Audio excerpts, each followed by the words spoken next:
untuk buat teman-teman yang takut ditolak. Ini untuk menjelaskan misinya kita sebenarnya. Kira-kira yang kadang itu kita kayak burung itu nggak sih teman-teman? Datang terus diusir-usir ya, bos yang kita komanen, ngambil sesuatu ya dari saya. Banyak burung yang seperti itu kan. Terus akhirnya ketok sakno, ya sudah teko-teko terus aku sakno, biar dia bisa menghidupi keluarganya. Ya banyak yang nasabah mungkin ada yang seperti itu kan, gitu loh. Tapi ujung-ujungnya teman-teman, kita ini ngasih ikan loh ke mereka. Mulia nggak pekerjaannya kita teman-teman? Mulia. Jadi sebenarnya yang ngasih itu siapa sih? Nasabah ngasih kita atau kita kasih? Ya itu dia teman-teman. Jadi meskipun seakan-akan kita ini ngambil cacing, tapi kita tuh ngasih ikan-ikan yang besar gitu loh teman-teman ya. Jadi harus bangga teman-teman, jangan takut ditolak gitu. Terus ada lagi satu video tentang yang soal di challenge proses itu. Ada satu video physics marble. Together?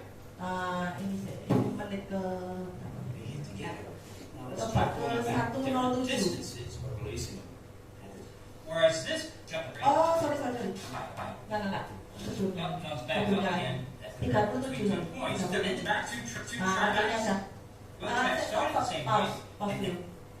Teman-teman ada 2 track akan digelindingkan dengan bola yang sama besar dan sama beratnya. Ini kan lebih panjang ya teman-teman ya. Ini yang A sama B lebih panjang, track yang B kan jalannya lebih panjang kan kalau diukur secara sentimeter. Kira-kira yang nyampe duluan yang di track A atau B? Pinter kabeh kok. Kok bisa? B. Ada dengaran. Ya kita lihat ya teman-teman ya. Oke, di play. Ended the same height, but their path from one side to the other is startnya sama, endingnya sama, yang beda tracknya sama bentuknya. Whereas this track jumps down to a lower level, covers a lot of distance, and then finally comes back up again at the very end. So the question is, which track would get a ball over to the opposite side the quickest? Ya, mana yang lebih cepat sampai di sisi. Balls here. Let's give it a try. Cepat yang bawah ya. Kalau yang ini lebih 2 menit loh teman-teman. This track jumps quite a bit lower, but we still see the same results. Cepat yang bawah. Yang ini same idea. Only this time I've added a hump in the center here. Let's see what happens with this one. Tetap ya. Nah ini gelombang.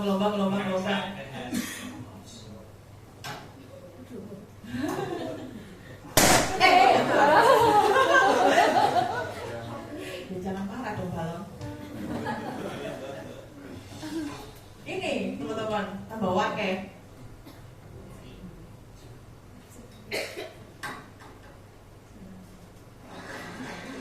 Tetap loh teman-teman, yang dari kulitnya lebih cepat sampai. Oke, sudah stop. Jadi sebenarnya siapa yang nggak suka ditarget di sini? Ya mau aku nggak suka kok teman-teman sebenarnya. Tapi karena saya tahu ternyata tujuannya target, challenge dan proses itu dengan kita yang sama ya. Maksudnya kalau kita dikasih 2 track dengan ada yang mulus sama yang ada challenge-nya, sebenarnya kita tuh lebih cepat sampai yang challenge loh teman-teman, yang ada lika-likunya itu loh, karena ada momentumnya kan gitu loh. Jadi sebenarnya tujuannya ada challenge, ada target. Itu sebenarnya tujuannya supaya mempercepat kita ini loh sampai ke tujuan gitu loh. Jadi jangan pernah komplain kalau aku kok soro yo, ini kok cek sorone yo. Enggak, itu sebenarnya untuk mempercepat kita. Coba kalau nggak dikasih challenge tambah lamban gitu ya. Jadi mulai saat ini kita mesti mulai belajar bersahabat dengan proses dan challenge teman-teman. Itu sudah terbukti secara ilmiah loh ya. Kecuali mungkin ada beberapa orang yang aku kok jalannya mulus-mulus tapi cepat capai ya, dia mungkin bobot bolanya dia lebih besar atau ya itu bobotnya dia lebih besar, jadi mungkin dia bisa capai dengan data itu juga bisa. Tapi kalau dengan kita yang sama ini loh, kita orang yang sama ya lebih cepat capai kalau yang ada lika-likunya sebenarnya teman-teman. Itu ini. Jadi lawannya baper, kita harus tulus ya teman-teman ya. Bukan baper terus orang gue tulus, tambah baper. Baper ini harus dilawan dengan tulus. Jadi kita nggak boleh Allahu Akbar, kita harus tulus. Itu hatinya kita harus seperti itu. Nah, terus kalau mau jalan nih, minder ya. Bojoku dulu minder ya, suruh jalan ini ya. Apa alasannya? Nggak pintar ngomong, nggak punya market, nggak berani selling, rekrut high market, bingung cara masuk ke presentasi. Sering tahu teman-teman awal-awal seperti itu, mau jalan, wes set pikiran, mindsetnya wes bener, hatinya wes bener, minder aku, gak pede, gak bisa ngomong. Sebenarnya kenapa sih gak bisa ngomong itu? Karena kita nggak mengerti produk, nggak mengerti sistem, nggak mengerti ya ini barangnya ini apa. Kalau Anda ngerti dan tahu fungsinya apa, itu pasti nggak usah disuruh ngomong dewe, di stop itu ya.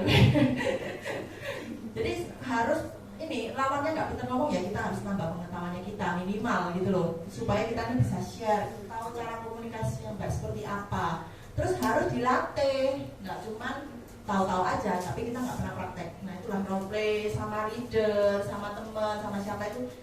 Gini loh, jadi kayak prospek itu anggap latihan aja teman-teman, nggak usah mikir closing. Minimal Anda sudah latihan untuk presentasi gitu ya, sudah latihan untuk prospek gitu loh. Jadi pasti ada yang didapat meskipun Anda nggak closing.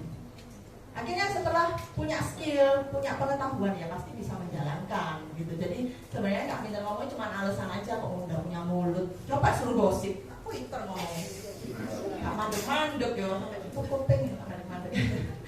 Nggak punya market sekarang udah nggak zaman ya teman-teman. Zamannya apa sekarang? Medsos, dipakai dong. Jadi itu branding, kita harus branding supaya jadi magnet.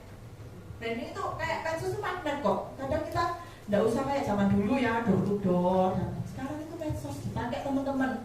Luar biasa, wis ono Facebook, ada Instagram itu digunakan. Karena itu kita satu gini, itu kayak kita sudah mendatangi 1000 pintu ya. Jadi dipakai brandingnya. Terus apalagi yang bisa menjadi magnet, kita jadi orang positif. Sering loh, kayak tadi mungkin ada yang sharing toh, ditanyai sendiri ya. Itu karena Anda positif, energinya positif. Energi yang di dalamnya kita ini akan menarik hal yang serupa. Kalau kita energinya nggak baik ya, sing datang ya, apalagi di omongan ya teman-teman, hati-hati dengan perkataan ya. Aku ini rugi, melo ini nih, rugi terus yang datang. Susah ini di sini, ya susah terus gitu loh. Meskipun susah, Anda bilang gampang ini bisa aku pasti. Meskipun pada saat itu masih susah, ujung-ujung nanti akan jadi gampang teman-teman, akan berubah sendiri kalau dari perkataan dari dalam diri kita itu yakin seperti itu. Beneran ini serius. Terus gak berani selling, rekrut high market. Mungkin diganti aja fact findingnya itu bukan untuk menggali informasi, tapi untuk membangun kepercayaan. Kita apa ya? Bikin kita itu disukai gitu loh. Sebenarnya kalau high market ini kan tidak perlu sampai kita punya, ya harus punya pengetahuan yang baik. Tapi nomor satu kita harus jadi orang yang disukai. Kalau kemesok mentese, kan seneng, nggak ada yang seneng ya teman-teman. Jadi fact findingnya kita itu, proses fact findingnya itu untuk membangun trust. Kita harus mendengarkan dengan telinga, dengan mata kita pun ini harus mendengarkan orang itu, dengan hati pun kita bisa mendengarkan. Dengan begitu mungkin kita lebih mudah masuk ke high market. Terus bingung cara masuk presentasi, sering kok pas prospek teman, kapan masuk kapan ngomong asuransi ya apa ya. Nggak usah mikir itu presentasi teman-teman. Gantilah kata-kata presentasi dengan itu adalah sharing, pakai storytelling gitu, cerita ini, oh ya sambung aja itu cerita aja. Kan kita hubungan sama manusia sih, bukan sama robot yang harus dimasuk no keywordnya apa kan ya, enggak juga. Cuma dengan cerita itu kita lebih bisa masuk heart to heart gitu, heart to heart, mentang-mentang heart kabel. Ya udah, jadi kalau kita minder ya kita harus belajar, kita harus melakukan ini sehingga kita menjadi pede ya teman-teman. Nah ini ya orang yang ya semua harus aktivitas teman-teman, harus melakukan action. Karena sebodoh-bodohnya kita itu lebih baik melakukan daripada kita pinter, kita nggak melakukan apa-apa, nggak ada hasilnya teman-teman. Ya nomor satu memang harus action teman-teman di sini, nggak bisa cuma teori tok. Itu makanya juga ya itu tadi saya bilang seimbangnya kita harus cari itu juga ya, seimbang antara kita belajar dan kita praktek.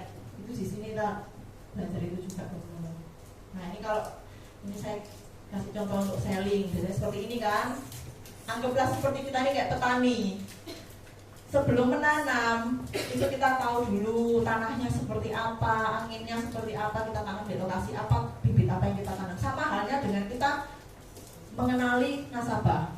Kita mesti tahu orang ini personality-nya apa ya, kira-kira dia lebih suka dipuji atau lebih suka didengarkan atau suka dikasih hadiah. Nah itu kita mesti tahu teman-teman. Terus kemampuannya dia seberapa, terus ya sinilah fact finding-nya seperti itu. Seperti kita lagi mau cari tempat untuk menanam, terus kita tanamkan benihnya, kayak kita sharing, ini loh aku punya konsep seperti ini, menurutmu bagus nggak?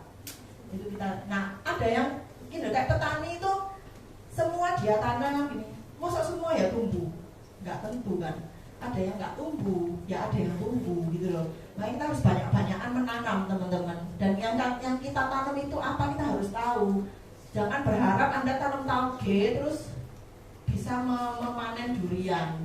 Kalau mau tanam durian ya tungguan gitu loh, nggak bisa cepet gitu kan ya. Jadi kita juga harus mengenal itu apa yang kita tanam dan kapan musimnya apa itu kan ada timingnya, nggak bisa maksa teman-teman. Follow up ini ada nggak ya petani yang bolong-bolong nyiram, bolong-bolong meramut? Ada ya teman-teman. Kita juga kayak gitu, harus aktivitas setiap hari seperti halnya petani. Kalau enggak ya dipek orang lain, dimakan sama hama, dimakan sama burung gagak gitu ya. Jadi kita harus sabar dan konsisten, disiram, dirawat gitu ya teman-teman. Nah terus closing ya harus on time. Karena apa sih, ini berhubungan sama masa tunggu gitu ya. Kadang kita sudah mau closing diundur-undur, aduh nasabahnya kadung kenek. Itu kan sakno gitu loh teman-teman. Kita harus on time. Kenapa kita harus cepat dan kita harus on time? Karena ya di situ kita nggak tahu resiko kapan terjadi kan teman-teman gitu loh. Terus nyesel nggak sih kalau misalnya pas kita udah follow up belum closing kejadian resiko duluan, aduh terasa kayak gua galpol gitu ya rasanya. Kayak gitu ya teman-teman. Ini kalau selling. Nah kalau rekrut kita kan sama nih ya, kayak petani deh, sama milih tempat dan lain-lain. Nah kita kalau rekrut udah leader itu ya, kita nyarinya orang ini personality-nya gimana, goals-nya apa gitu ya. Mirip kan sebenarnya, cuma mungkin agak beda ya.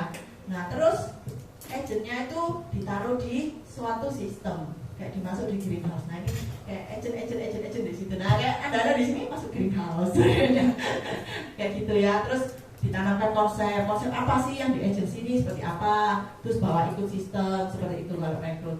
Terus follow up ya, follow up-nya itu dilatih agentnya sehingga menjadi leader yang baik. Terus sistemnya seperti apa di leadership Anda masing-masing ya, tetap sama, harus sabar dan konsisten sama seperti nasabah. Tapi teman-teman hasilnya seperti apa? Kalau tadi kalau closing itu kayak kita tuh punya pohon, kita petik buahnya, dapatnya buah ya nggak teman-teman. Tapi kalau kita rekrut, kita seperti punya, kalau rekrut agent ya, kita seperti punya satu pohon. Setiap kali itu berbuah kita bisa petik, iya nggak? Tapi kalau Anda jadi leader dan Anda menciptakan leader-leader di bawah Anda itu seperti punya perkebunan. Berapa banyak buah yang Anda hasilkan gitu. Jadi kenapa kita harus rekrut? Ya ini teman-teman ujungnya gitu loh. Ya, kalau cuma sharing-sharing aja ya sudah, ya paling ya wes buah sampai kapan ngomong-ngomongnya. Tapi kalau Anda rekrut dan mencetak leader-leader di bawah Anda, sebesar itu loh, farmnya bisa banyak. Dengan waktu yang sama loh teman-teman, waktu yang kita habiskan sama, tapi kita bisa mendapatkan buah yang jauh lebih besar. Itu ya teman-teman ya. Nah ini yang terakhir deh, jangan ngantuk semua nanti. Nah kita harus punya karakternya seperti apa? Seperti seorang atlet teman-teman. Atlet itu seperti apa? Ganteng ya. Banyak cewek di sini sudah saya kasihnya cakep, biar tak ngantuk. Jealous, tutup mata. Atlet itu apa? Disiplin waktu. Sekarang misalnya orang sama-sama lomba lari, cuma beda sepersekian milisecond. Bedanya gold sama silver loh. Dapatnya beda sedikit gitu ya. Sama kalau kita mau top 20, beda cuma Rp1 mungkin API-nya ya, bisa jadi nomor 1 sama nomor 2 sama.